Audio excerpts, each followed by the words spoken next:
Welcome back. Welcome to the Living For You YouTube channel. I'm your host, Dr. Larry Smith. How are you all doing today? If how you look is any indication of how you feel, you guys are looking good. And as I said before, it is your favorite brother, your favorite cousin, your favorite uncle, your favorite father, your best friend's best friend. It's me, Dr. Larry. Welcome to the Living For You YouTube channel.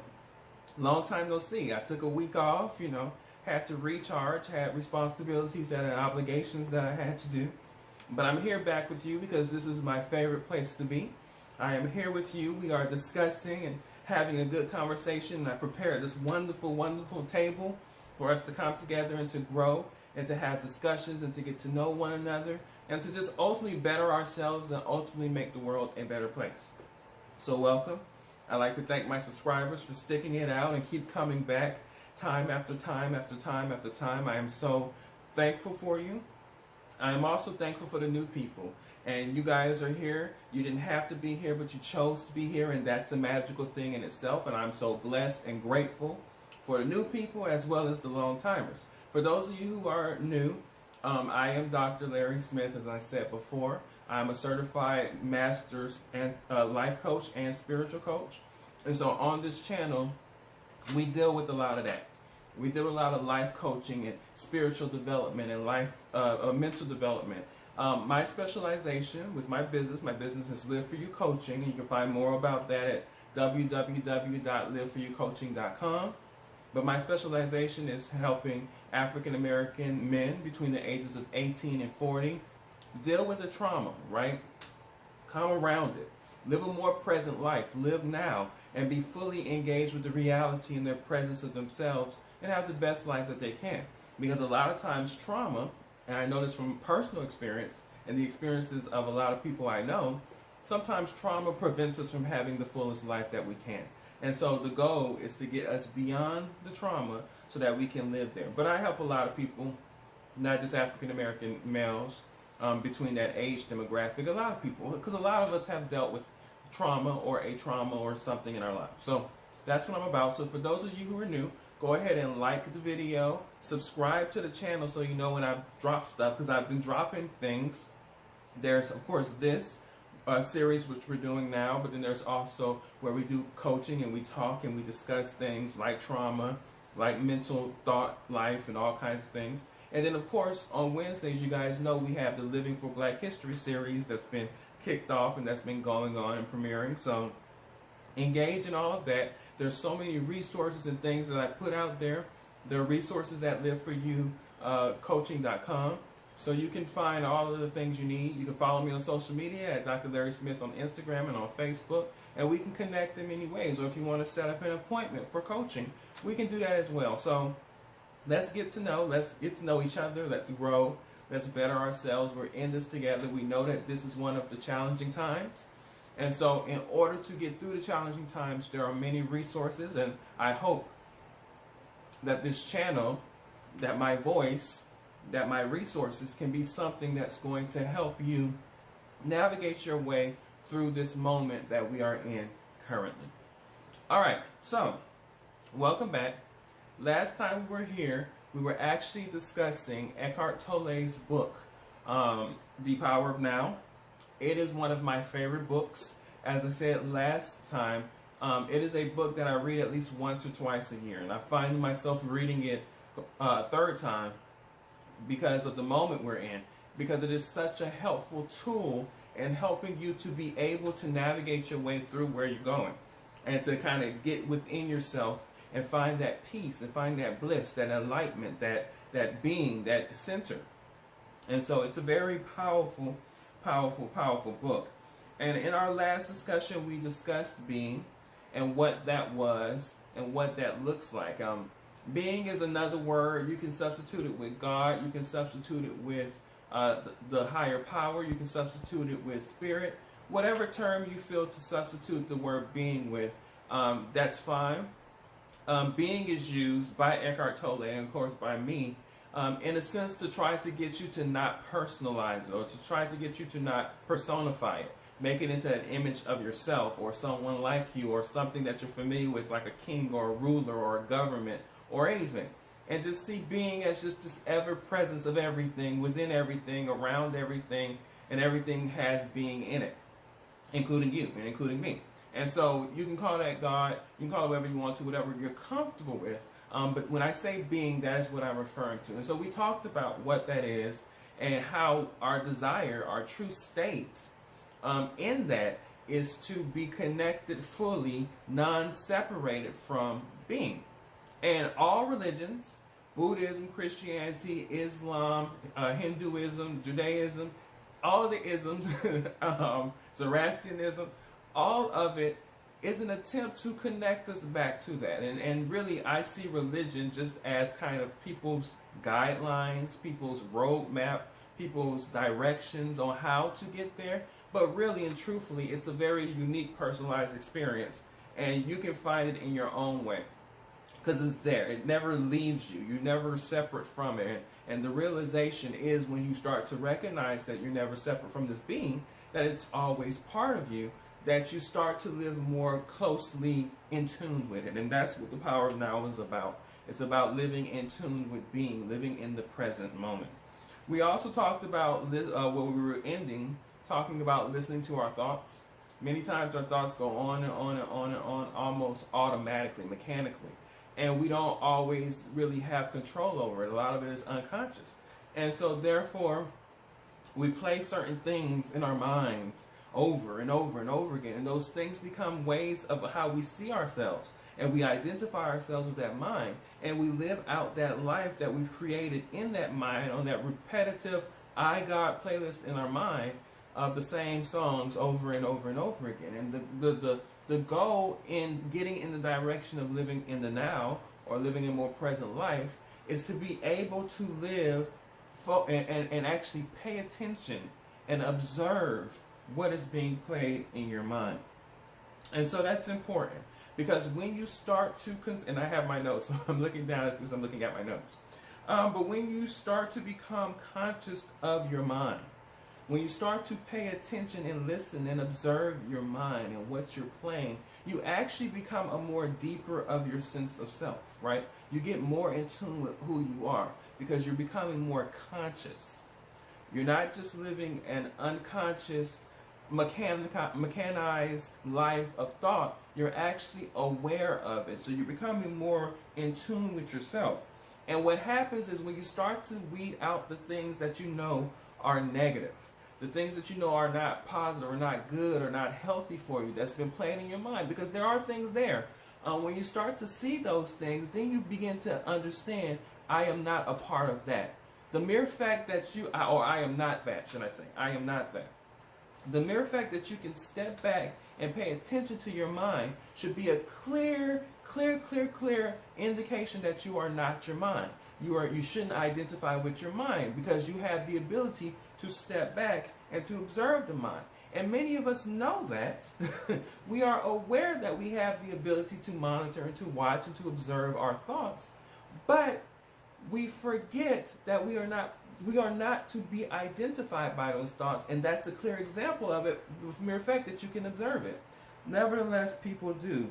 And so you have to understand that once you start to observe it, as Eckhart Tolle brings out in the book, you'll start to notice these gaps, right? There is a space, there is a gap between you and your mind, right? A gap. In those gaps, there is stillness. In those gaps, there is silence. In those gaps, there is calmness. There is peace. That is being. Those spaces in between your mind and you, that is being. And when you tap into those gaps, and you accept those gaps of letting go of your unconscious thinking, you begin to accept more of the gaps, which is the being, and that is a connection, that is a oneness. You're experiencing oneness. Out of that comes so many things. One of the most excellent, I guess you would say, either you can call it a consequence or you can call it a side effect of acknowledging and living in that gap, is that you get overwhelmingly sense of joy. And it's not an external joy. It's not happiness. It's not something that you gather from something outside of you. This is an inner bliss, an inner joy that you have. It's when you experience it, you know what it is, and you have a longing to go back because it is your natural state. It's a perpetual state of joy and bliss and feeling good and being energized. It's actually very good for your body. You get energy. I know people who drink coffee, right? Every morning they have to have that cup of coffee because they have to give themselves a jolt of energy. But that's artificial energy, right? What happens after you drink your coffee? You get that jolt of caffeine, you get that jolt of energy, and then a few hours later, you crash, right? Because there's a stimulant that you gave yourself, artificial stimulant that you gave yourself of joy and of energy, and then your body realizes that that's all that was, and you crash.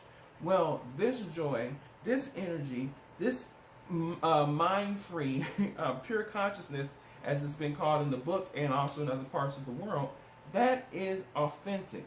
That is real joy. That is a pervasive, deep-seated inner joy that we only find when connected to that oneness within the gaps. And so, the greater your true sense of self becomes, the more that you align yourself with that, the less valuable, the less significance, the more insignificant the external stuff comes to you, right? You're not living your life valuing yourself based on labels, titles, possessions, things externally that don't really add value. And these are things that you see spoken in the Bible, you know, for my biblical people, right? The two examples of things when you feel, for example, the joy, the energy, the wonder, right? It's almost childlike wonder. Jesus talked about being like children, being childlike, you know, wonderful, open, receptive, energy, curious, you know, those simple ways of being that is your natural state that we were born to be when we're connected to being. And then there's also a parable that Jesus gave about storing your riches in heaven as opposed to storing your riches on earth and accumulating a lot here, where it's worthless, you know, moth and dust, it collects and it's not really worth anything. But when you store your riches in heaven, and that example is store your riches in a higher state of consciousness, connected to being, connected to spirit, those things, and he wasn't talking about money, he was talking about all of the things that you value, your riches, store there. And they'll last longer. They'll be more authentic. They'll be greater. And so this is this joy, this connection to being in the gaps. That is where you find living in the moment. That is where you find being present. And Eckhart Tolle says that is the essence of meditation, right? And you guys know on this channel I talk about meditation a lot because I think that is an old practice that dates thousands of years that I think humans can use to reconnect their minds, align their minds and their bodies and their spirits and their centers together to be able to fully live moment. You start to really see different things, right? You become very aware of the present. And so you start, and this doesn't have to be done in some own higher than ever, you know, supernatural way. It can be just doing the simple daily activities of life. Eckhart Tolle talks about many examples, but then he gives one example of washing your hands. How often, especially now with the current situation of having to wash your hands many times a day, how often do you just stop and savor the moment of washing your hands? Feeling the warm or the cool water on your hands. Feeling the moving motions and the rubbing motions and the mixing of all of that. How often do we just stop and just simply enjoy the habitual activity of washing our hands? When you can do that, when you can narrow into all of that and you can really feel it from a place of being, that is what we call living in the present. Because you become aware of a silent but powerful, and in my opinion, the most powerful presence. Because it's spirit, it's being, it's the source, it's God.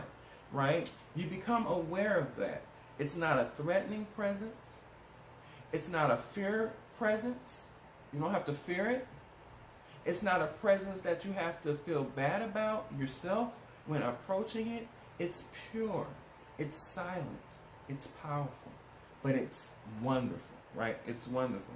And so what you start to do is the most important, according to Eckhart Tolle, the most important aspect of living a present life, of enlightenment, if you want to call it, is to learn how to disidentify from your mind, put a gap between you and your mind, and this will make the light of your consciousness shine that much brighter. Right? When you intentionally disconnect yourselves from the identification of your mind. Because think about it. Let's be very, very clear. Think about your mind, right? Your mind is an interesting tool. Your mind tells you that you're important.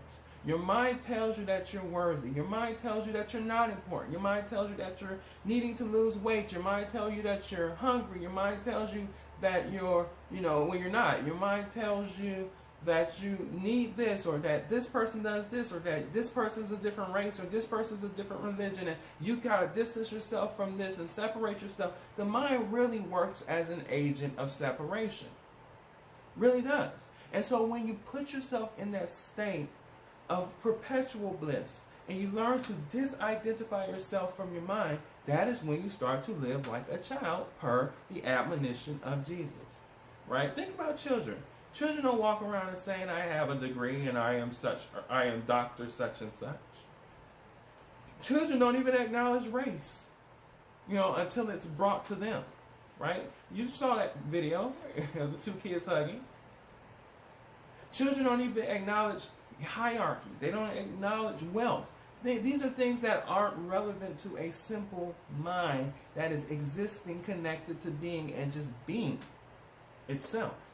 So children are beyond, and in many ways we can learn to be more present fully when we learn to be like children. And that's why many, not just Jesus, the Buddha, others have pretty much likened that state we would love to be in, that's our natural state, as childlike. Right? I know a lot of people think, well, what are you saying? Are you saying don't think? Is Eckhart Tolle in this book saying don't think? No. But you have to realize the power of thought.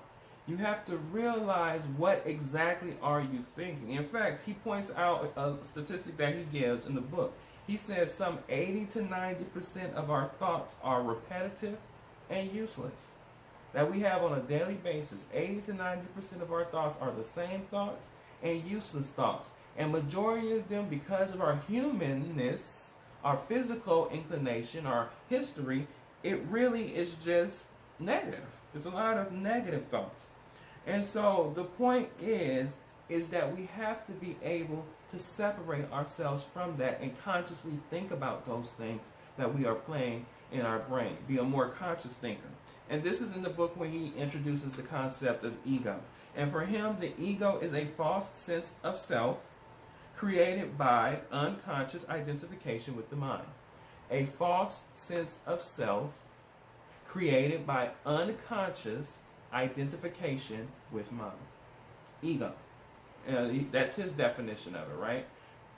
Think about it. Your value is placed in what you think, and what you think about yourself, and what you think about the world around you, and what you think about others. And you base who you are and the reality of everything in existence on those thoughts. That is the epitome of ego. And ladies and gentlemen, if we can be honest and we can be transparent and clear, can't you see, looking around, that many people on the planet are living kind of in a perpetual, almost trance-like state of ego? Unable to see beyond. You mentioned something as simple as we are all in this together, and people think, but no, because they, and because I, and because we on this side of the, and it becomes a whole argument of people trying to instill in you that separation is the reality. And the reality of it is that's ego mind. That's somebody perpetually stuck in egoic mind, because outside of that you realize that no, there's only one, there's being, and that being runs through all of us. But that's what ego is. And ego is obsessed with only the past and only the future. Ego doesn't have much use for the present, and in the present for them is just really a thought about the past. It's based on the past, and it's usually a preoccupation with the future. The past mindset of ego is that's how people identify themselves. Eckhart Tolle asked the question, what would you be without your past, right? And there are many of us who say, well, we have a testimony. I've been through this. I've gone through this.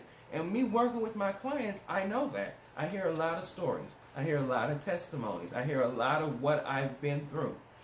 And, and my goal is to get them to move to now and to experience the present, right? Because that's where the essence of who you truly are is in the present.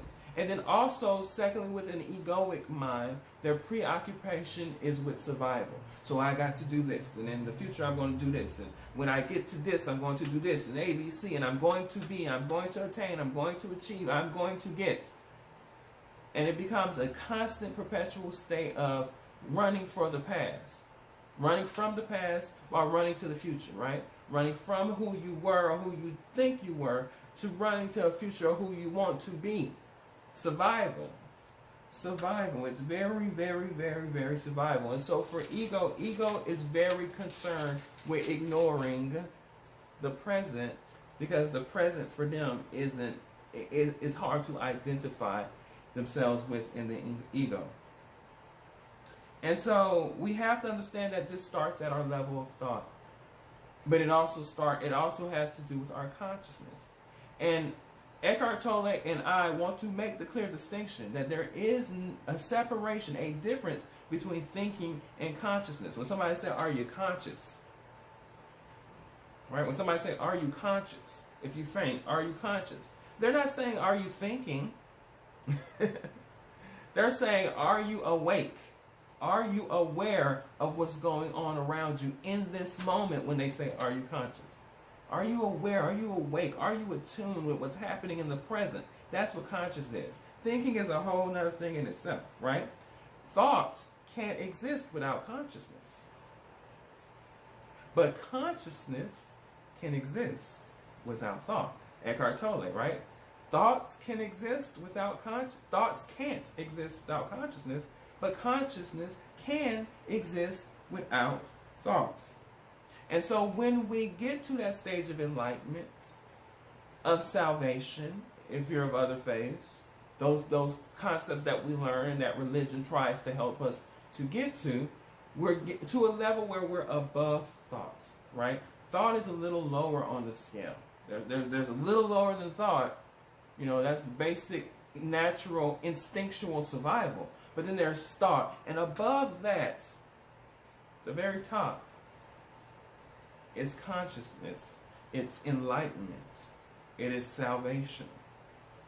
And so thinking should be used when it is needed, not unconsciously, but it should be used when it's needed in a focused way. When you think of artists, right? Artists aren't thinkers. Artists usually are feelers of consciousness, and things that are created comes out of this kind of almost a level of awareness that is not on the thoughtful level, and many singers and artists and people will tell you that same thing. But you have to consider what the case is, right? That they're pulling from something beyond just the brain, just the mind.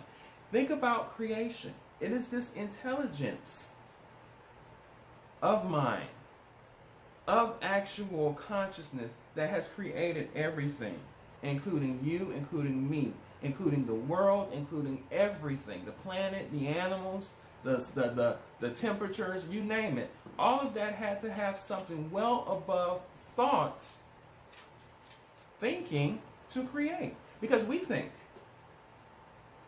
And majority of stuff we can't create. And so it has to be something above that is super past that in order to be able to create. So just kind of summing it up. So you have to understand that, one, you are not your thoughts. You are not your mind. You don't identify with that. Place a gap between you and those things and observe those things. So when you do have to think, you do it in a conscious but fruitful way. A way in where it's useful and where it's focused, right? And you begin to live in that gap zone, right? Where there is a connection between you and being. And you're really melding yourselves together one with being in that zone. And you're living there.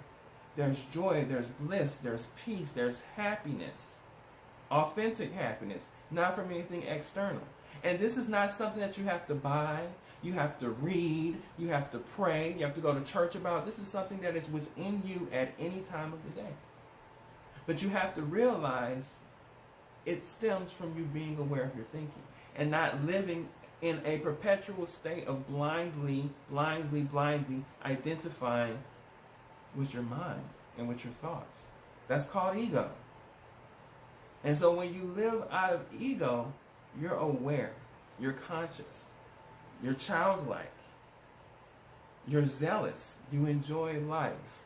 Because we have so much going on in this moment that it is so easy. I've already said this. I'm reading this book a third time. And part of the reason why I'm reading this book a third time is because I, too, find myself watching the news, reading social media, hearing people tell me different things, and all this stuff, and it's easy to slip into identification with the mind and my thoughts about this. And I start to realize that separation comes in with the identification of my mind.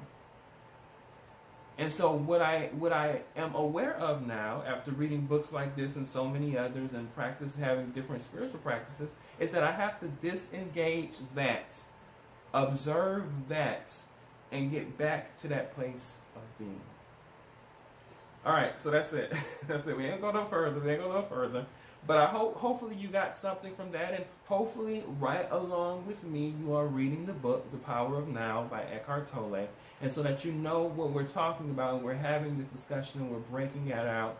And if there are any questions or comments, feel free to leave comments and questions in the comment section. That is what it is for, to engage in dialogue. I'm thinking about adding other things so that we can expand on our connection to this, so that we can open more dialogue and thought, because it is no more time than the present to be able to dive into this material and to be able to find some usefulness in it, to revisit it. And then you can take notes and you can go back and you can reread the book as many times like me to remind yourself, because no one's perfect. You know, we're all going through this earthly experience. And so we all are prone to having the same reactions to things. We're humans. But the being portion of us needs to show itself so that we can sustain ourselves through moments like this. And so I hope this helps today. I hope you're able to use this and share the video, like the video, comment, subscribe if you're not a subscriber. Follow on social media. Let's connect. Let's grow. Because that's what we do here. That's who I am. That's what I have devoted my life to doing, is to be able to help others. And so let's help each other. Let's grow. And as I always say, I look forward to seeing you in the next video.